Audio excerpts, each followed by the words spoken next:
So here we are with our playtime once again, and this time it's going to be my absolute most favourite.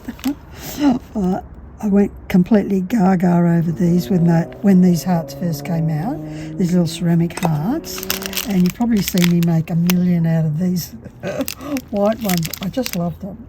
It's my weakness.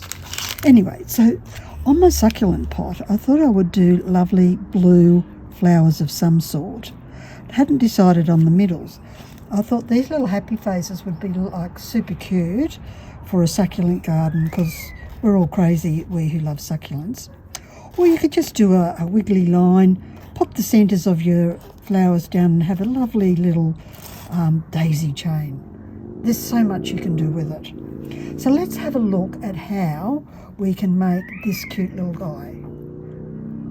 And I hope you become as obsessed as I am. So of course the first thing you do, and the most important thing, is to select a centre. Whatever it is that you want to have. Let's all be happy and pick this little happy face. Then we want our ceramic hearts. Now the trick to these is when you cut them in half, you put all the rights together and all the lefts together. So this one is made out of just the left side, and this one is made of just the right side. So this small size centre, probably about 8 petals. So that means you get 2 flowers from 8 hearts. This one might be 9. We'll see how we go. Okay, so now we grab the heart. I like to cut the heart upside down. Here is the sort of cut point. And make sure your blade or your wheel nipper is right across the centre from this point to the middle of the heart. There might be some wonks, little knobby bits, but they're very easy to just nip off or use a diamond sand pad. And then you cut it in half. Fabulous. So I'm going to put that one on that side, and the other one has gone where? I'll have to hunt that one down. There it is. So this side is going to have the righties, and I'll cut 9 of those because I don't know how many will fit around this one. So once again, I'll just revisit that. Is make sure that these are at right angles. If you do it sideways or upways, you're going to end up with curves, and you may or may not want that. And then a quick nip, and remember it's not crush, it's nip. Oh, that one's a wonky one. I'll show you that so you know what I mean by wonky. I end up with this little knob on the end here. But that's okay because I'm cutting knobs off. So don't worry about it at this point in time, because I want the close fit. Okay.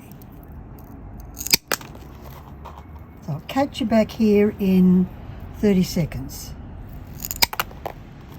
So I've gone and cut all the little hearts in half, and I have a pile of righties and a pile of lefties. So this is the same as for the other flowers we looked at, where we just cut that tip off to get a nice tight cozy fit around the centre of the flower, and it's just a matter of nip them off. Try and make them straight. That wasn't straight at all, because you'll get a better circle that way. Once again, I'll catch you in 30. Okay, so I've cut off all the little end bits. I've got my flower centre, and then it's just a matter of arranging them around. Now, don't worry that the petals aren't exactly all the same size. It doesn't matter. If you are concerned, put the biggest ones together and the smaller ones together, and you'll never know that they are different lengths. But it also adds to the organic feel of a garden. Oops, I'll just move that one over there because that one's a little bit bigger, but you can't see anything. Straighten them all up. How cute is that little face? Oh, because it's such a big one, I'm going to need another one for the centre. So I'm glad I cut extras. So then position them, and we can turn these also into motifs if we want to and save our work. This is just a demo, so I probably won't do that. And if you want me to go through my succulent garden when I go to make it with all the little blue flowers, let me know. Otherwise I'll just make it and stick it in the garden. I'm never quite sure what people want to see, unless you tell me, so feel free. So how cute is that little flower? I think I'm going to do these, which means so there we have it. It's getting a bit dark now. I've got the shadow of the camera on our flowers. See if I can move it. Oh no, doesn't matter. You can see what's going on. So I think, oh, I've got a little companion there telling me it's time to eat dinner. So you can see how these little blue flowers are just so adorable. I'm so doing that on a succulent pot. That's like the happiest thing I've seen all day. So these happy faces come in really big. Nice medium size for these flowers. Little tiny ones for other flowers. I'm just going to make the whole pot happy pot. I think so.